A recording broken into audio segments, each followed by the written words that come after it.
at 6 p.m., starting our meeting. At this time, looking at our agenda, it looks a little different here, but I believe it has executive session listed, but we're going to do the pledge before we do executive session. So if you will stand with me, please, let's stand and say the pledge. Thank you.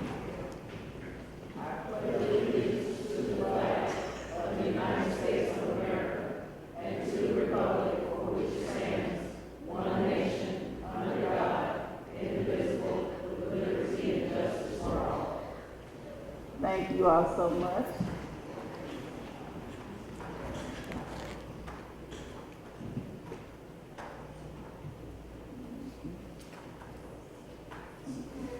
Okay, I'm actually changing the order. Actually, it's my fault. I think I was the one who said we would have executive session and then the meeting. So please forgive me for changing the agenda.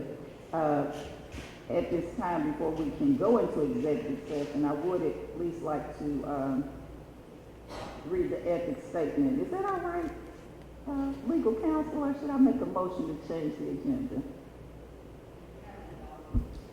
If there is no objection, you can proceed. Okay, I want to be legally correct. All right, I'm going to read the ethics statement, which is, in accordance with Board Policy BH, it is the duty of every board member to avoid both conflicts of interest and appearances of such conflicts. Does any board member have any known conflict of interest or appearance of such conflict with respect to any matter scheduled to come before the board at this meeting or appearing on our proposed agenda? If so, please identify the conflict or appearance of conflict and refrain from participation in the matter involved. Seeing none. Okay. All right. At this time, we do need to have executive session, and I'm just realizing that we have our Miss Lowe around. We need to go into executive session to discuss personnel matters, which include tribunals.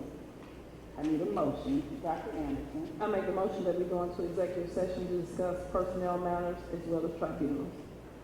I have a second. Mr. Christmas. Second. All right, it has been moved and properly second that we go into executive session to discuss personnel matters, including tribunals. Please vote. And it is unanimous. We have an 8-0 vote, and I do want to let everyone know that Ms. Baker is not in attendance this evening because she is in England with her daughter. Thank you. We will return as soon as we can. All right, we're back from executive session. In executive session, excuse me, thank you. We're back from executive session where we discuss personnel matters, including tribunal. At this time, we would like to have a motion on the recommendation from executive session. Dr. Anderson. Madam Chair, I move that the board reject the determination of the tribunal in the matter of employee tribunal hearing 2019-2020-01. Mr. Christmas, we have a second. Second. It has been moved and properly second that we reject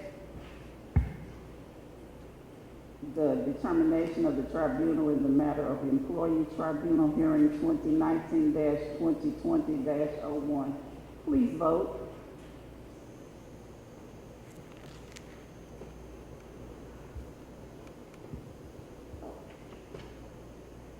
I think I voted for you. I'm sorry. It is unanimous.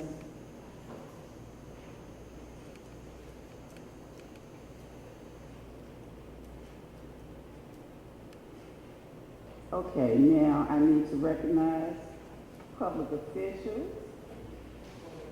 Oh. Well, look, I have the agenda all out of whack, so I'm gonna do this and then we're going to adopt it. I'm sorry, y'all. I would like to recognize my dear good friend out there, Councilwoman from Jonesboro, and former beautiful, see how good she looks, retiree from Clayton County Public Schools, Miss Pat Sebo. Will you stand up, please?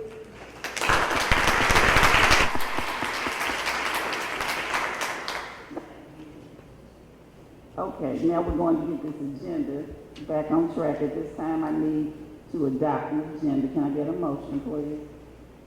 Mr. Christmas. So move, Madam Chair.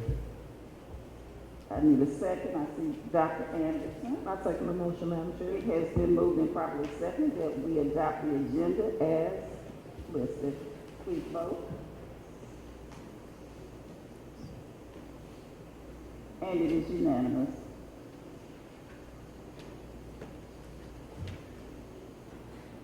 Okay, at this time, as you can see, Dr. Beasley is not with us. We have another gentleman sitting here, our acting person in charge, Dr. Ralph Sampson.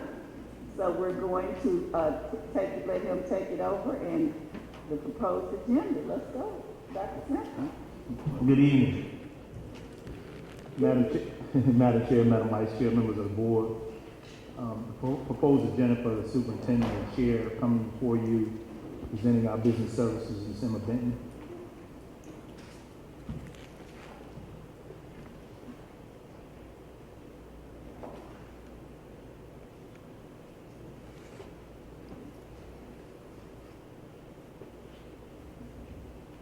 Good evening, Madam Chair, Madam Vice Chair, members of the board, Dr. Simpson, and community. The board has for review the August 2019 purchasing report. Reports A and B are for your information. We have consumable purchases that are over $10,000 that are on report A. Non-consumable purchases over $10,000 are listed on report B. Are there any questions? Yes, I sent in a couple questions to Dr. Simpson. And I believe one of the questions that I sent in was about North Star. Or is that in the contract? Is that on the other page yet? It's I on. believe this one is for $49,000, so it's not. It's not the contract. Right, okay. Okay. So he did send me back, I was asking what they did for us, and he mentioned that they provide weekly targeted support with collaborative planning, and I guess in some of our schools, and he mentioned that the majority of the schools have demonstrated growth on GMAS. What I would like, if you all could give us, I know we're going to have a retreat and probably discuss student achievement, but I would actually like for us to get a report about those schools that where we use that consultant and see what type of data that we have. Okay, thank you. Ms. Boza, do you have a question? Okay, you hit the vote button, the other one. Okay, go ahead. Good afternoon. Curious how many of the consumable or non-consumable purchases are from small, local, women, veteran, or minority-owned businesses? Yes, so on the report, we don't have any that are listed. But as I've shared before, our vendors self-identify. And so if the information is in the system, we try to put it below the vendor name. Now, I know from working with, at least one or two people that they are minority, but again, the vendor has to self-identify. We can't identify that for them. Thank you. You're welcome. Any other questions? Have you gotten to the contract page yet? Not yet. Okay. On report C, it contains non-consumable requests that are over $50,000 and these require the board approval. Are there any questions?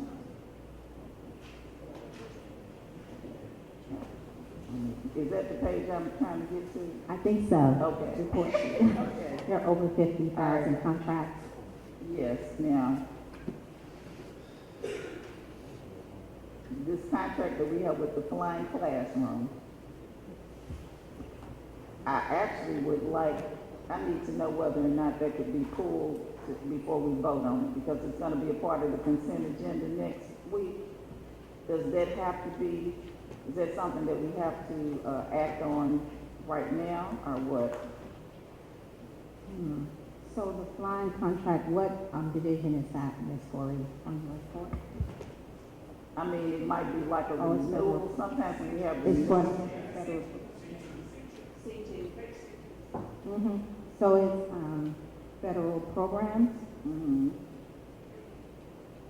So you need additional information? I certainly do, because as it stands, we spent about $1 million with the flying classroom. I still don't know for $1 million, has the flying classroom flown into every school? I need to know whether or not, I need to know what those GMAT scores look like for science,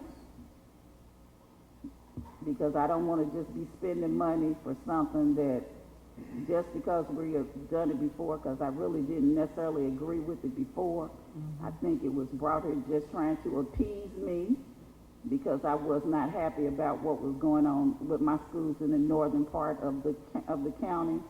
And so I really, I like what Captain, I can't remember his last name, like what he does, but Captain Barrington, right? I need to know whether or not it's effective, because I'm just tired of spending money on stuff. So Right. if it's, so if you could just pull that for us, please, and send the board some information, and if you especially could send some information regarding the schools that we've been using it in, and whether or not it's effective. And I'm thinking by this time, it's been at least 3 years, that it should have been in every school by now. Madam Chair, Yes. I know I provided you with some updates this morning or this afternoon, and that was general information. I hear you asking for specific schools, but I will note that well over the majority of schools that we've used the flying classroom, we saw growth in all of those schools as it relates to their science scores or GMAT scores. However, I do understand I'll get those specific schools and the data for those particular schools that are using flying classrooms. But I do want to note that those schools have seen exponential growth as a result of flying classrooms. All right, but see, exponential growth to you and exponential growth to me might be two different numbers, because a lot of times when you all report stuff and you go from 10 to 12, that's growth to you. That's not growth for me. When I see some numbers in, especially right now, our numbers are low, and if our averages have been around in the 10s and the 20s, then some exponential growth for me would be when we get up to the 30s and the 40s and the 50s. So that's what I'm saying, because I don't know if this is, like I said, I like the program. You mentioned that it had been in, you said a total of 10 middle schools participated. I can't remember how many middle schools we have. How many middle schools do we have? 16. So in 3 years, we haven't made it to all 16 schools. 6 schools are left out. So so if we're going to continue it, I need to know where it's going to next. I need 100% participation. I need some equity. That's what I'm saying. I don't really, I like the program, but I just need equity. I need everybody to have received the services. Okay? Thank you. Other questions? Okay, you can go on. In addition to the purchasing report, the board has a summary of the following reports. If you'll notice on slide 2, I've provided an updated general fund comparison report as of June the 30th, 2019. As the board can see, my preliminary ending fund balance for the district was $64.5 million. The updated number is approximately $66 million. Our next slide shows our comparison for the district's current financial status as of August 2019. Our general fund comparison shows a fund balance as of the end of August of $57.7 million. The next 2 slides show our monthly revenue as well as our expenditures compared to budget and last year's actuals. Both revenue as well as expenditure came in as planned. These reports are presented as a part of the consent agenda. Are there any questions? Do we have any questions? Now that fund balance is looking even better. I know. You're Just about to slightly. make me learn how to do a cartwheel across this thing up there. Okay. The next financial report is the SPLOST revenue report. This report includes the monthly balance sheet in addition to the monthly cumulative and average collection to date. Are there any questions? Any questions? The last item for the consent agenda is the FY 2021 budget calendar. Are there any questions regarding the calendar?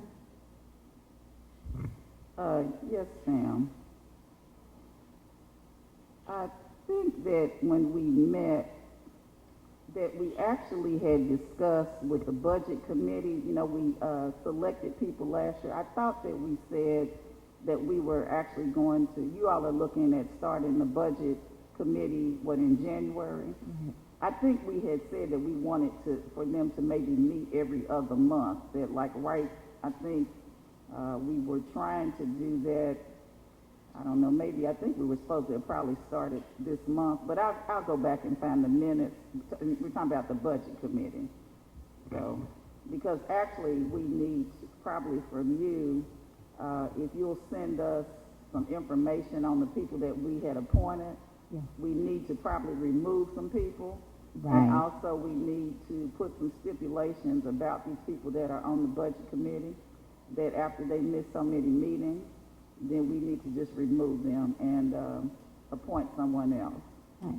So two things. The budget calendar that's presented here is for the budgeting process, which the board, obviously will approve the calendar and we'll kick off our budget season. Right. The second piece, Ms. Goree, that we talked about a few months ago was not only the Citizen Budget Committee for this planning process that, many of us will be involved in, but also just to have a more, I would say, month over month or maybe every other month kind of oversight so Yes. that, Mhm. right. Yes, ma'am. Right. Okay. So we do have on this calendar that we presented to the budget committee starting in January. Obviously we can push it back to probably December, but this is to begin to build the budget. Okay, For that's 21. good, because actually when we have our retreat, I believe that you're going to discuss that anyway, right? Right. Okay, that's good. Ms. Bowles? Just, I'm happy to see the budget committee and was curious about the appointment process and the selection process. So even if there are changes and we make changes based on the people who were on the board last year, making sure that we're all transparent about how those folks make it onto that committee. It's good that we'll have it. Just want us to be sharing that information with the public. Right. You mean a list of everybody that's on the committee? And the process by which these folks are appointed and, budget committee in general. Oh, absolutely. Well, the members of the board Right. yes. Mm-hmm. Right. Yeah, the process is that the board members select, what were we doing, 2 members? Mm-hmm. Each of us selects 2 members. And so some of us had selected 2 members, but some of our members weren't coming. Right. So there's no need if they're not coming, then we just need to replace them. It's just real simple. So we did have, last year we had, I would say anywhere between 9 to maybe 11 consistent participants in the process. And so obviously we have seats for 18. So it'd be great if we could have more consistent participation Right. so that we can hear from the community. Okay. All right. Any other questions? Thank you. Thank you. Construction, Ms. Floss, Mr. Ronnie Joseph.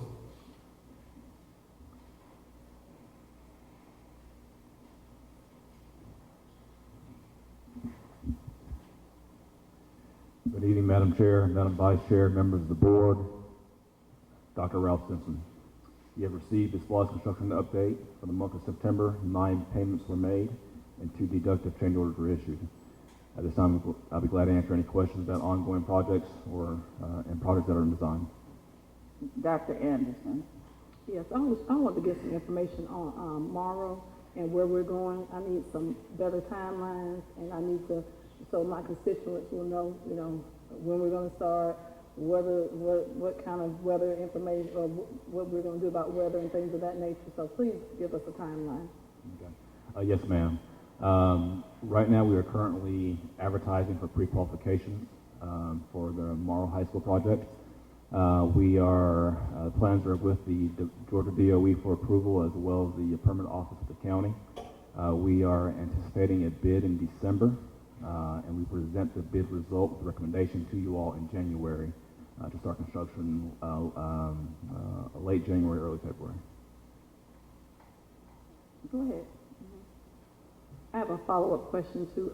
The community wanted to know, would you all be doing some input sessions with them so they could speak with you about what's going on and about the school? Yes, ma'am. We are scheduled to attend the next PTSA meeting. I believe it's October the 25th.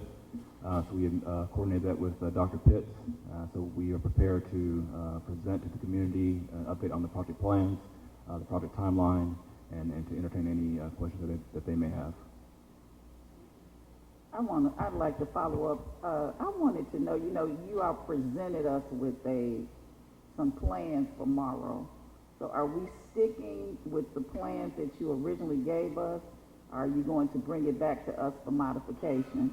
Because I like the plans, but as I stated at that meeting, it was beautiful, but it was so much glass. And I think there are some things before we approve the architectural plans. A couple of things I would like for us to do. I'd like for us to allow the principal to have final input. I'd also like for us to involve the safety department in input as far as looking at the building. One of my concerns is with all the glass is, of course, worried about the people that might want to come over and try to shoot it up. Also worried about weather, in the fact that there's all that glass. If we had like a tornado or something like that with so much glass, where would, if even trying to do a tornado drill or something like that, where would students be able to seek for safety? Because you're looking at so much glass that if something came through, they wouldn't be in a safe place. I would rather see more brick than how they, because it looks pretty. The other thing is I have concerns about heating and air conditioning. I think that we need to get on board with trying to be green, because one of the schools that's listed here, North Clayton, just did you all just had a company to do the air conditioning. And I know that after they finished, there were still some concerns about the air conditioning. And then speaking to some of the people in maintenance, it seems like what we're doing, we pay these companies to come in and do the work, and then our maintenance department ends up having to go back and put things in place. So I would like for us to look at other ways of, doing the HVAC and everything. And I know that you're all going to say it's a cost issue, but I think that we at least ought to consider maybe trying to have at least one green building, because and moving that way, because it's going to pay off in the long run. And another thing you might want to consider is having a what do they call it, a solar farm. We probably have some property where we could put some solar panels out and make some money on warming our own schools, because I know they have a solar farm over there near that landfill. And that's a way of us making some money as well. Dr. Anderson. My last question is, like I said, I do like Ms. Gorey's suggestions, but I want to also look at the timeline and how is that going to set us back on some of the things. We definitely need to look at safety and things of that nature, but I just want to make sure that, we can still stay within our means and within our time to get, because the people in Morrow, they deserve a school, and I want them to be able to have something, like you said, that's safe and things of that nature, but I also want to look at time and then what we need to do to get everything done. Thank you. Well, right now, as far as time, I think, you have a design, correct? Correct. The only thing we need to do with the design is just have somebody look at it. We can't build anything until, when do we start collecting money? In January? Correct. And when were you planning on starting, in January? In January. So if all we need to do is just get the designs for people to look at it right now, we're top three, and that's not gonna hold anybody back, I don't think, if we let people look at it. Because I'm gonna go back to the way when we did Drew High School. You probably weren't our person, but one of the concerns when you go into Drew High School, there is a area for the, it's like a concession stand. It's actually for the culinary arts. And one of the concerns the culinary arts teacher had was the way it was designed. It looks pretty, but instructionally it was flawed. So, you know, I don't care about how pretty stuff is, and I really don't. I mean, I want Morrow to get their school. We want everybody to get their school, but there's no need in rushing stuff if we need to just do it right. And if it'll set it back a month, it'll be a month. But I'm just saying, just get it right. Don't just spend money and we don't have things right. So, you know, right, we don't let,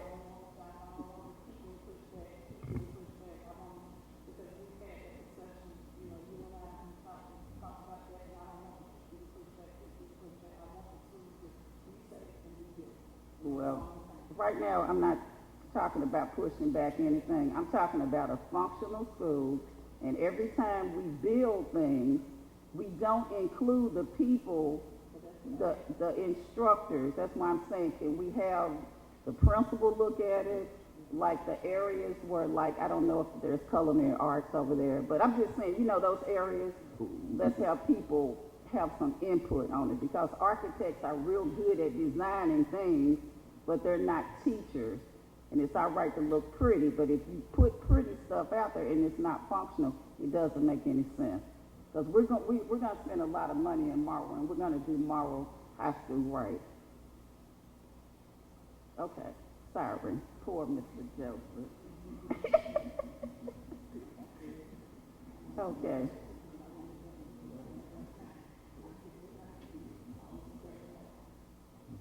Thank you. Thank you, Mr. Joseph. Human Resources Report, Dr. Wilson.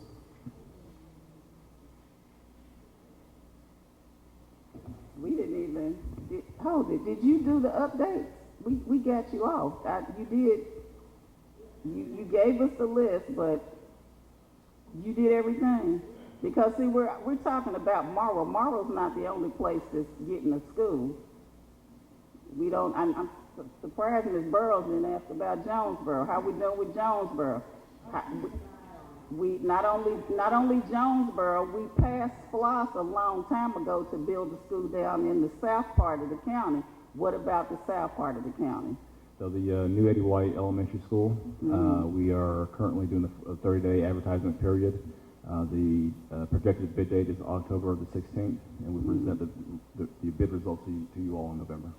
Okay, and then we keep calling it the Eddie White Elementary School. Is that in fact going to be the name of the school? Yeah. Okay, all right. Thank you. All right, thank you. All right, thank you.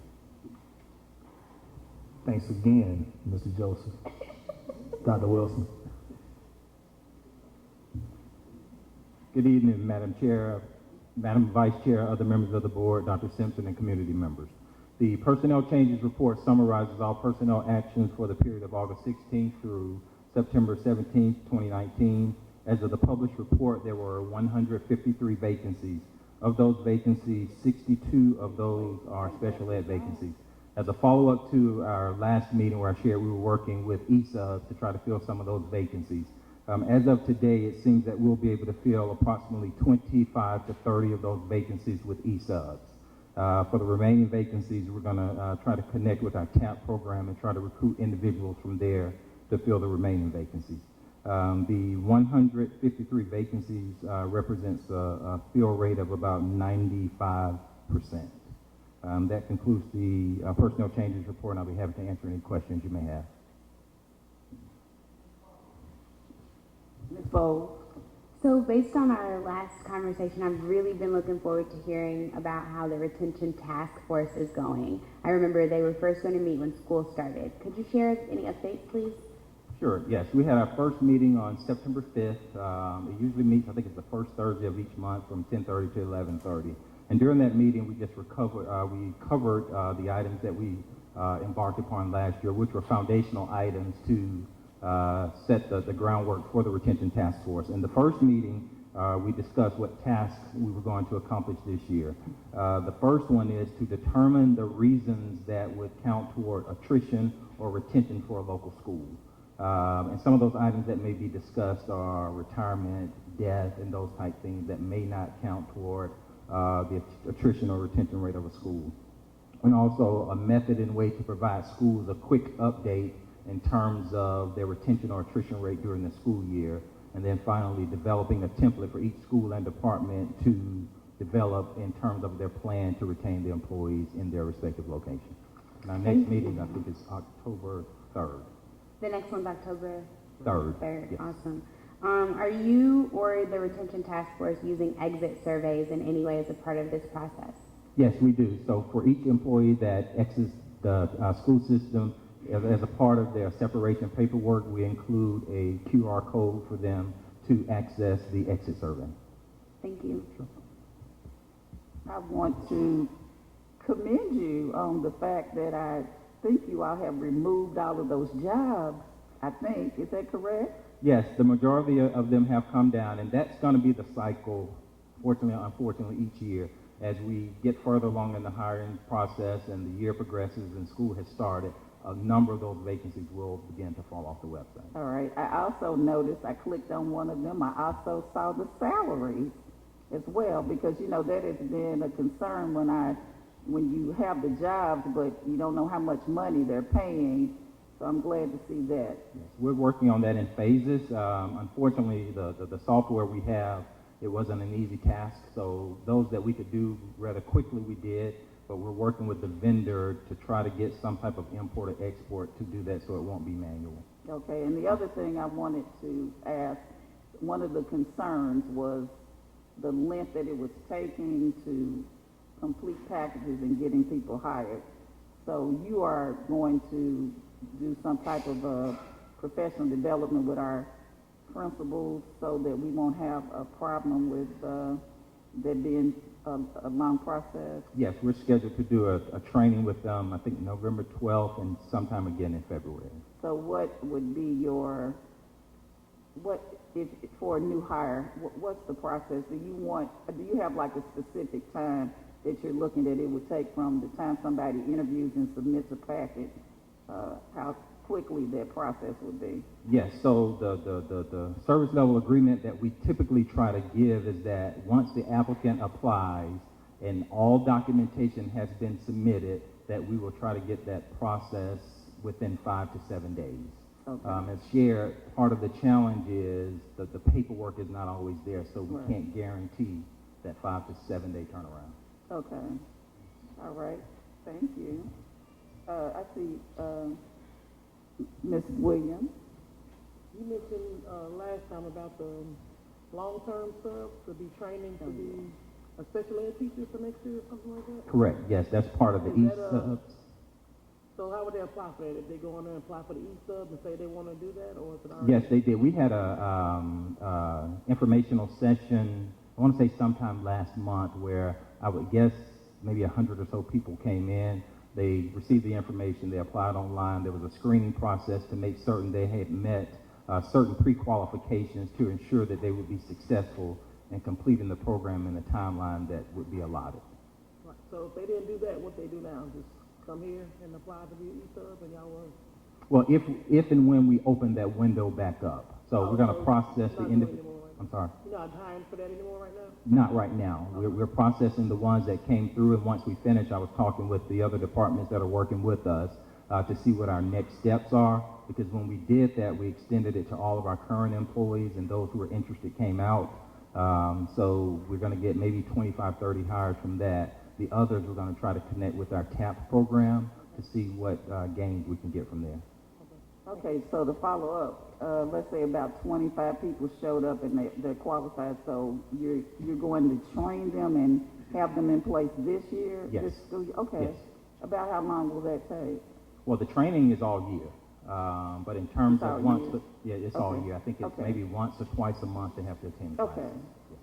All right, great. Mr. Christmas? Just so I'm clear, you said 25 ESUBs qualified, Between 25 or 30. but what about the other persons you were talking about putting in the TAP program? What is that number?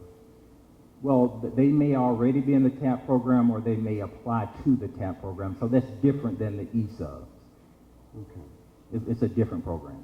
All right, thanks. Okay. I think that's it. Thank you. Thank you, Dr. Wilson. School improvement and leadership, Dr. Wiley.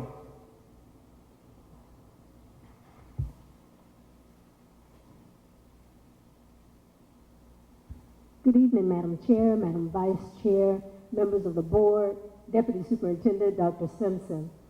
As you are aware, M.D. Roberts Middle School began operating as a 6-8 magnet school, school-wide magnet school.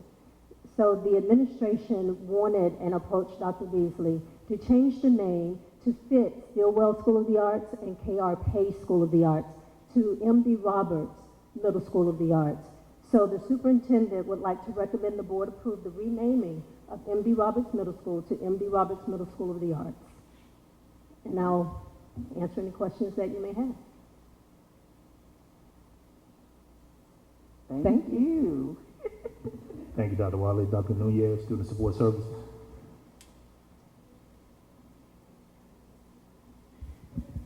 Good evening, Madam Chair, Madam Vice Chair, members of the board, Dr. Simpson. The Division of Support Services report includes a summary of discipline data. I would like to invite Dr. Maureen Ebuna to the podium to provide you with an executive brief summary of the update presented to you.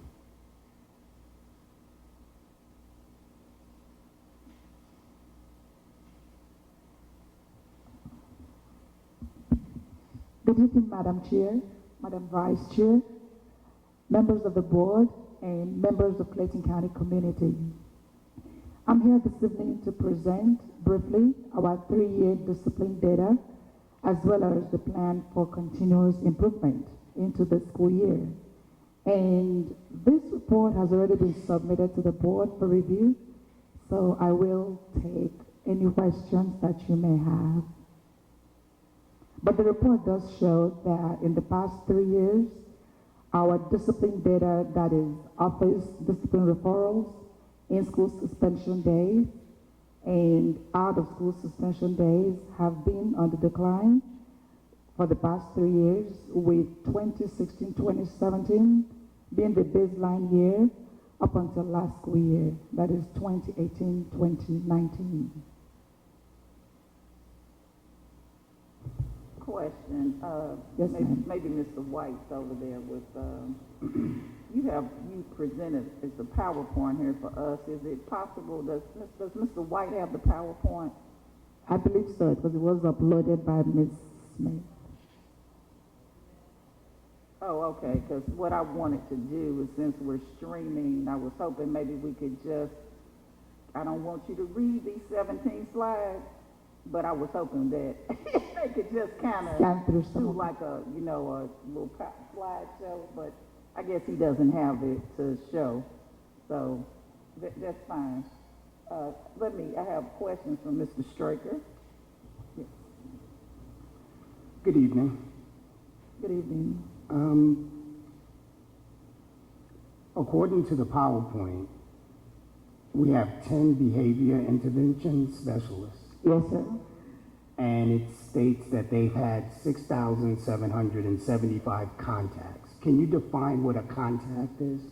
Okay, contacts are those support services that they provide, and that will range from consultation with school personnel, individual support to students, as far as individual counseling, Right. group counseling, or just going into the classroom to make observations, and then at the end of that, make recommendations to the teachers on the type of interventions or strategies that they need to put in the classroom.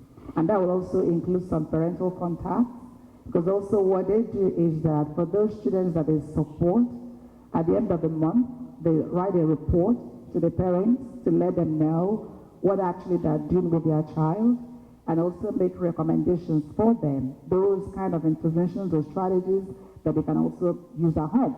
Because we do recognize that behaviors don't just happen in the school, it happens at home as well. And many a time our parents do not have the skills to be able to teach our children what they need to know. Which brings me to my next point, couple more points before I get Yes, to my sir. final point. When it says the office discipline referrals have declined from 2017 to 2019, congratulations on it cutting 50%. It went down from 29 in 17 to about 15,000 currently for the 2018-2019. So that's good work. The out-of-school suspensions seem like they're slowly going down compared to the office discipline referrals. How could we make what strategies do we have in place to decline the office of the out-of-school suspensions? Is there something that we're doing new or creative or innovative that's going to lower that at a quicker pace? Yes, we do have some strategies or practices in place to reduce the out-of-school suspension programs, because like we do know, the office discipline referrals drive the out-of-school suspensions as well as the in-school suspensions. If we do not have an office discipline referral, then we will not have any suspension. So one of the things that we're doing is continue to encourage our school leaders to refer our students to the various out-of-school suspension programs that we have, so they can learn the skills that they need to come back and demonstrate the appropriate behaviors that we want them to see. Because we also recognize that out-of-school suspensions does not teach the child anything. So we're trying to put them in those places where they can learn the skills that they need. So that is one of them. And also we try to go beyond the out-of-school suspensions and try to get to the root of the problem, to stop those referrals from being put in the first place, and that is teaching our children the skills that they need, the appropriate behaviors, what we expect them to do, so that way we will not have those referrals in the first place that may lead to in-school and out-of-school suspensions. So one of the things that we also do is to teach them the social emotional competencies that they need, teach them conflict resolution, teach them how to make relationships, teach them how to be self-aware, to know who they are, know what their weaknesses are, and then teach them the skills that they need to know to be able to know how to respond when things happen, because things will happen in the real world. That's excellent. No more questions. We're going to come back to No more you. questions. We've had two. We'll come back. We'll come back to you. Okay. Well, is this going to be it then? Are you going This is it. Simply, and this, I think this is more directed towards Dr. Simpson, but ultimately what I was trying to say is, yes, sir. The science of social emotional learning is becoming big now, huge. Yes, sir. And in regards to what you're talking about, two things. One, the mentoring programs. Is Clayton County Public Schools implementing some sort of strong mentoring program for these children? And most of these children are boys, I'm going to assume, that are getting into these discipline problems. Statistically, am I right or wrong when it comes to the male child? No, you're right. Statistically, I mean, our data.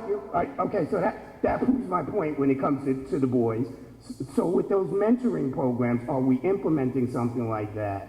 And then secondly, with the social emotional learning process, are we implementing that into our curriculums? I will say yes to both of your questions. With respect to the mentoring programs, we do have outside resources that we refer them to get the support that they need. And also in county, when our behavior intervention specialists work with them as well to teach them those skills. And you're right, our data does show that for the most part, the boys, our males, are more likely to misbehave, and they're more likely to be referred for services.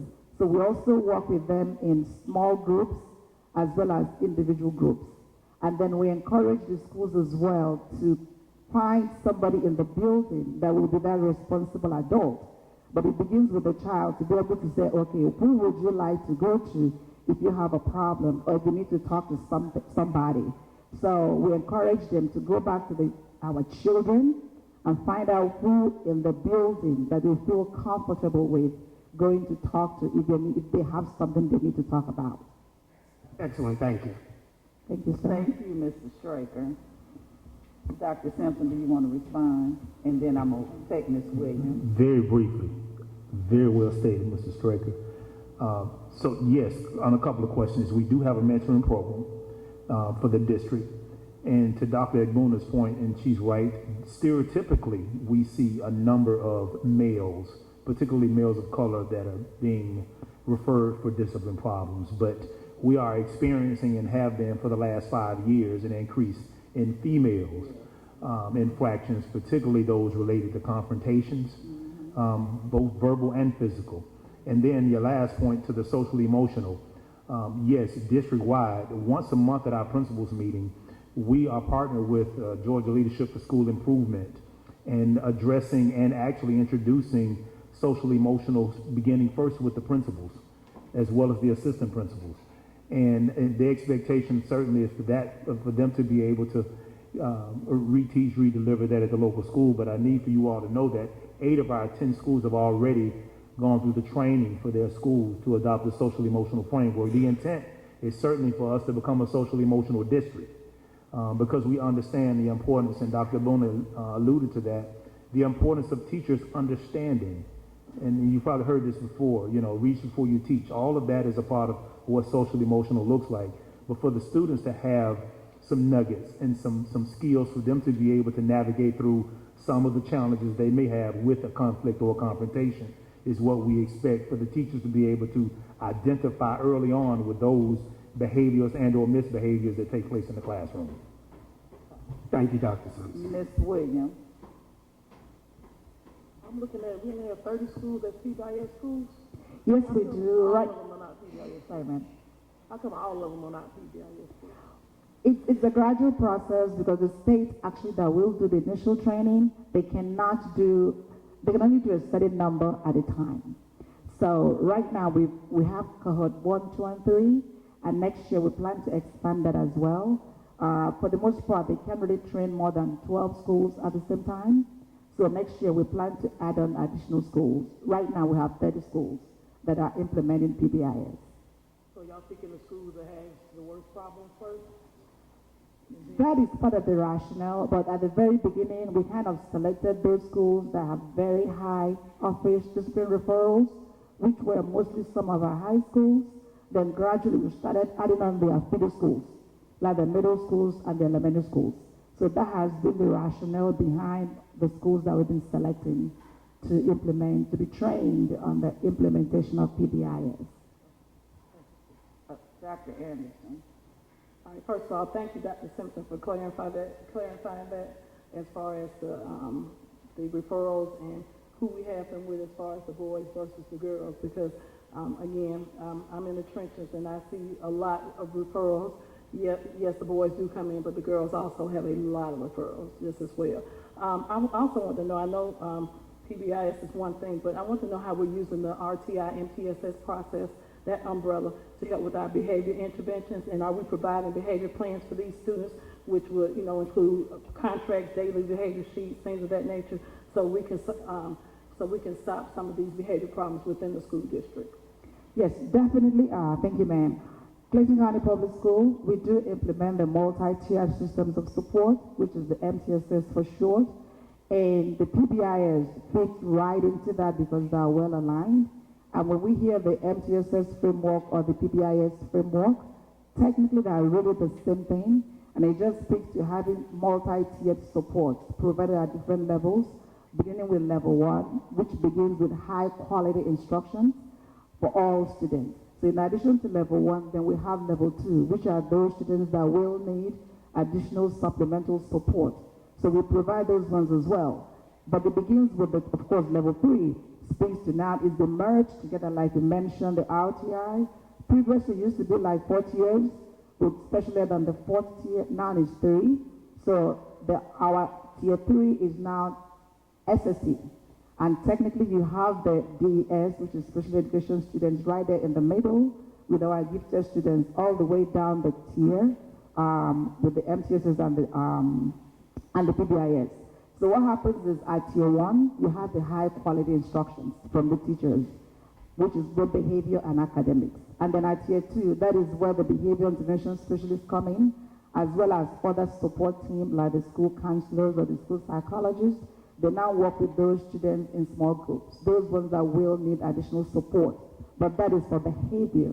And then of course, on the academic side, because looking at the MTSS framework, one side is academics, the other side is behavior. They go hand in hand because one does impact the other. So on the academic side, they will also provide, identify what those needs are, and also put in place some additional academic support for those students that need it. So yes, we are doing that along the tiers. And then if you move to tier 3, that is where we provide those intensive support on an individual basis, which could take the shape of for behavior, it could be individual referrals, and then also for some of our kids that need more than we can provide at the school, we also refer them to our ACEs model, which I'm sure we all know what that is about, the mental health wellness model that we have. So we also refer them out to those programs to make sure that they get that additional intensified support that they need. Ms. Bowles. I just had a few ratio observations coming out of this report. So I'm looking at the 10 intervention specialists who each have 6 to 9 schools. Yes, ma'am. And then I'm looking at the over 6,000 contacts. And when I take a look at the behavior referrals year by year, I've been curious about what is deemed a severe behavior versus not severe, because some of these look like classroom management challenges, and I'm curious about the professional development our teachers are receiving that prevent a third person like this intervention specialist, right? And then one of the last observations I can't help but notice is even though we're noting decline trends in the referrals year by year, our scholars have been in school this year for less than 2 months, and I find that we're already on par with last year's data in many of these, like office discipline referrals, ISS, OSS. We're not that far behind the end of the data from last year. So I'd love to hear about, my colleagues have raised these points, but with 30 out of our over 70 campuses that are PBIS, PBIS isn't a designation, from some, it's a modus operandi. It is a way you treat children. It is a way you interact in your school building. No one needs permission to become a PBIS school. So I love to hear that we're looking forward to becoming an SEL district, right? Like, these are things that we tell ourselves. Nobody else has to tell us. So can you help me try to unpack some of that? If are teachers getting behavior, professional development in addition to academic development? And these trends over the years, love to hear your thoughts on that. Thank you, ma'am. With respect to the training that we provide to the teachers in the classroom to help them manage the behaviors, one of the things that we try to do is train them on the mindset curriculum, which is like the de-escalation technique, to help them know what to do when the child starts having some behavior issues. So as opposed to putting their hands on the child, which is the very last thing that you're supposed to do, they put the techniques in place and try to get that child to calm down before they take it to the next level. And then with respect to other trainings that we do as well, the behavior intervention specialists also train them on classroom management. We do have a referral process in Infinite Campus whereby if a teacher needs support with behavior, whether it's behavior management, whether it's classroom management, whether it's setting up their rules and their routines, Because the good thing is, our behavior intervention specialists, those are the world teachers. So they know they know what it feels like or what a classroom should look like. So when they get those referrals, they can now go in and actually coach that teacher on classroom management. And they also help them put in place their classroom rules and routines and procedures. And they can actually stay in the classroom and help them, show them how to implement some of the interventions that they recommend. So that is why overall, the numbers are going down, and it is really for real, because the teachers are getting the behavioral support that they need in the classroom.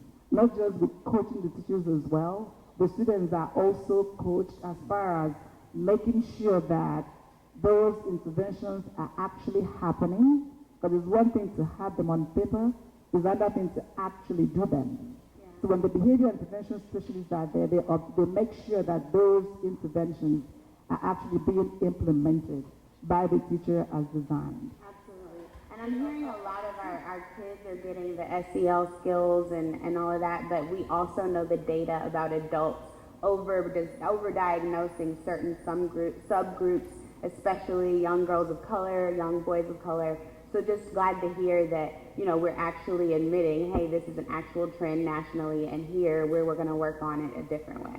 Yes, ma'am, we do. And even though the behaviors on the side of the girls are coming up, our data does show that our males are still getting the higher referral. But of course, we recognize that the girls are beginning to act out as well. And we're, yes, ma'am. I'm about to hit my gavel on this one. I'm sorry, not, because I've been looking at the clock the whole time. I'm going to let Mr. Christmas ask the question. And if there's anyone else here that has a question, I'm going to ask you to email it in. Because I think that I probably just should have had her come up and just do a presentation. Because she's actually done a presentation at this point. Mr. Christmas. Okay, well, my question is, are you saying that the referrals and all these things are going down? It's on the decrease? Yes, sir. Across the board, they're going down, and they've been going down for the past 3 years, Okay. going back to 2016, 2017 school year. The issue I'm having is, although it looks like it's down, if you look at 2018, 2019, we're not very far, and we got 8 months left of school. So, what? That's last year's data, right? So what I'm saying, if it's going down, we still have 8 months of school left. You understand what I'm saying? What you have in front of you is for the past 3 years, the past 3 years data, 2016, 2017, 2017, 2018, and 2018, 2019. But I thought, I'm like, yeah. I'm going to say this. Okay. I don't think I've said anything other than we taking about 20 or 30 minutes on this. I'm going to tell everybody out here that a good show for everyone to look at is on the OWN channel called David Makes Man. I'm serious. That's a good show to look at. You see a young man that's living you look at his home life. He's coming from his home life to a magnet school. And when he gets off the bus, he tucks his shirt in and does everything, but he is wearing a mask. As soon as he leaves, you can see the type of things that children are doing with. We can talk about everything that we can do for teachers, about classroom management and all that. How about we talk about some home management?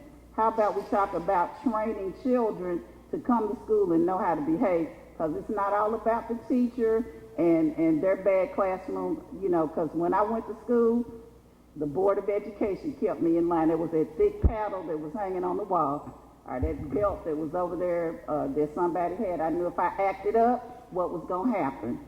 So it's not all about the teachers. Let's have some of these behavioral specialists talk to some of these mothers and fathers about the proper ways to raise their children. And we're going to conclude this right here. Thank you so much. Thank you, ma'am. Anyone else has any comments or you have any questions, they will be happy to answer. Oh, I think Dr. Simpson did want to make a comment.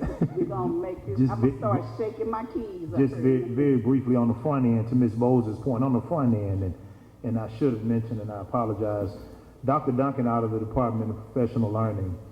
Before new teachers hired on, they go through a series of training. Classroom management certainly is a part of that. But Dr. Duncan is also leading our efforts with introducing SEL for the entire district. It is her division, a department, that has provided the training for those 8 pilot schools. We're adding 2 more. But any and all that's related to classroom management, which we understand requires a number of things, from being able to understand the difference between what might be a mental health issue and it might be a behavior issue.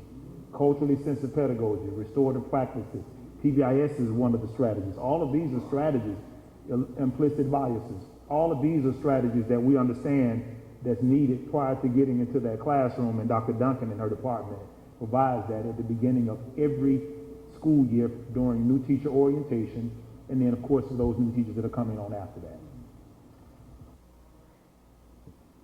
I believe that you can. Thank you so much. Thank you, ma'am. Okay, is that all of the superintendent? Okay, our next part of the agenda is board matters.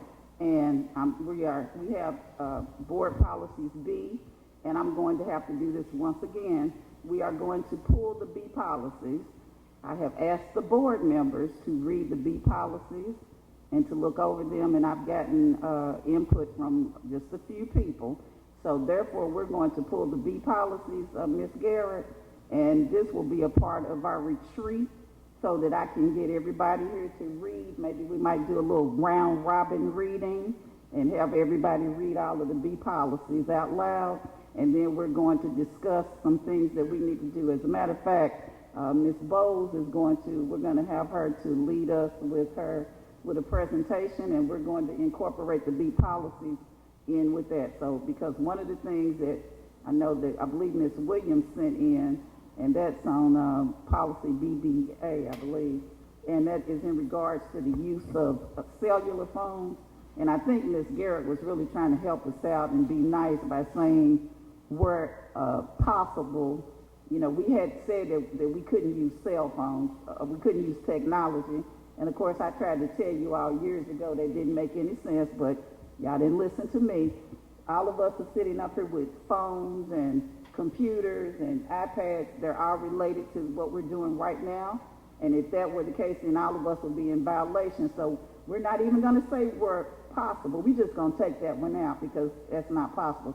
That's why I need the board to go back and read every one of the B policies. And this is all about us, and let's just get them right. So we're going to pull the B policy again. All right, the next policy is policy series D, second read. Do we have anything that we need to add? Okay, Ms. Bowles. Really excited about the addition to this policy for the minority business enterprises, so thank you.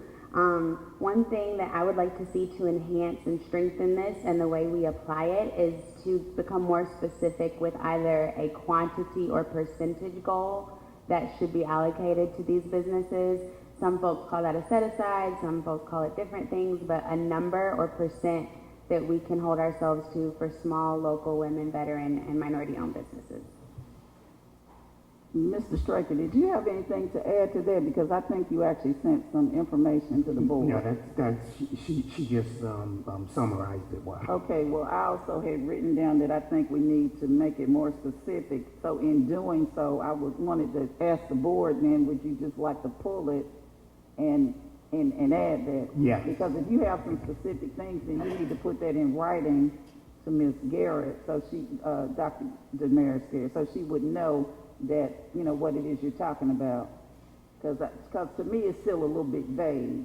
And some of the things that I'm thinking, when we're talking about being specific and set-asides or whatever, we're thinking we might be able to do it, but I think we need to let legal look at what we're talking about, because we might not be able to add what we want to add.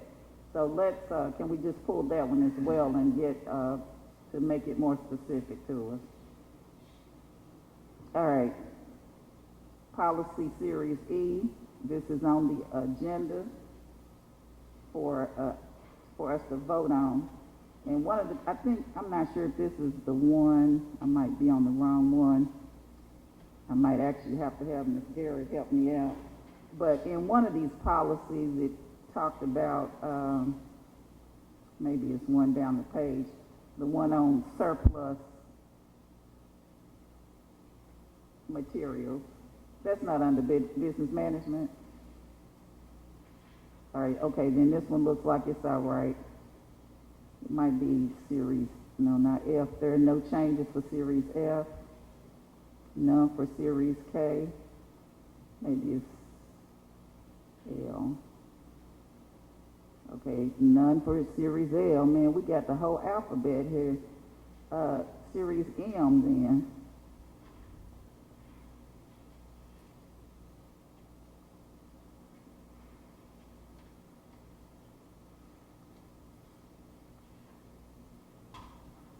Okay, I think that's the first read. Then I'm gonna have to ask the question. Somebody out there help me on the staff. There, I saw in one of the policies regarding surplus materials. Was that regulation DO-R? I'm not sure. Did you? What I wanted to find out was I saw something about it being the executive director of operations that would determine what surplus. But I didn't know we had an executive director of operations. If we do, can y'all tell me who it is?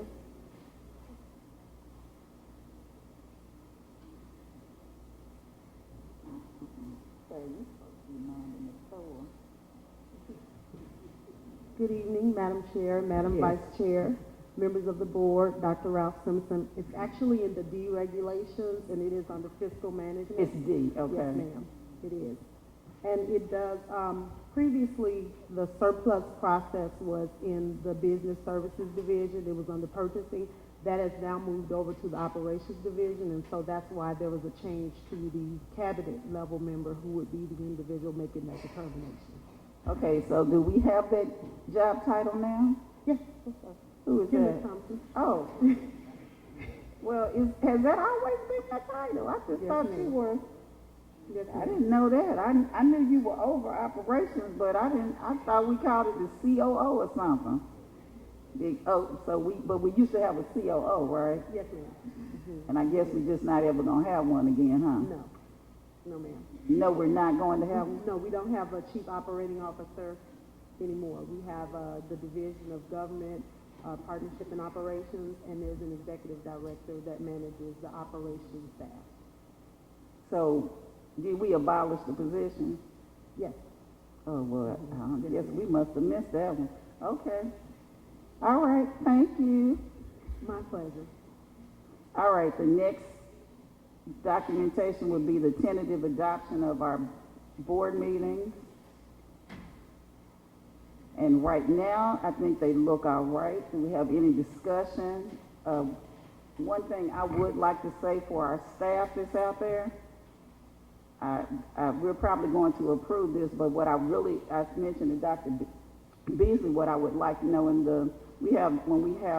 we're off in June, we have that week for the 4th, and sometimes what I want to make sure is next year we have, because Dr. Wilson is going to get that hiring process down, so we want everybody hired, and we don't want anybody to all of a sudden tell the board we need to have an emergency meeting because we need to put somebody in place as the principal. So I want everybody to make sure that in plan going forth that we have everybody in place.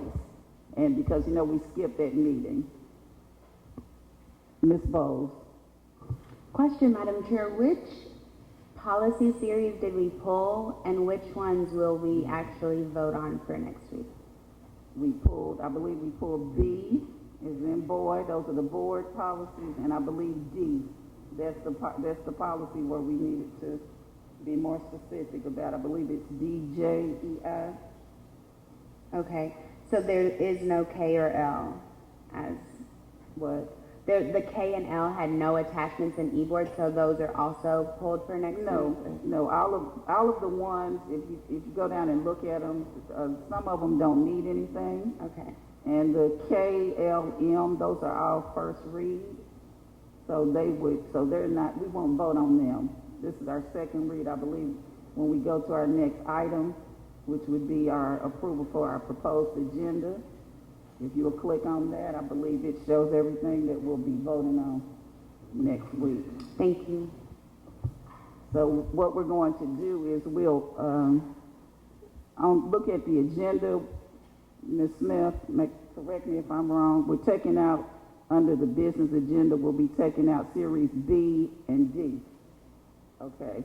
And the other adjustment that we're going to make is that our regular meeting will start at 6 p.m., but we will have an executive session meeting to discuss personnel at 5 p.m. So we're coming early at 5. So those will be two separate meetings. Okay? Yes. Right, yes.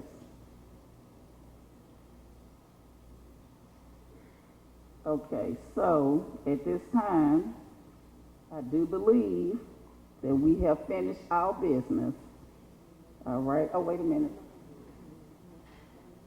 Oh, I don't think we need a motion to adjourn. I think we've heard everything. Dr. Anderson, wait a minute. I think our attorney is trying to tell us something. Yes, sir.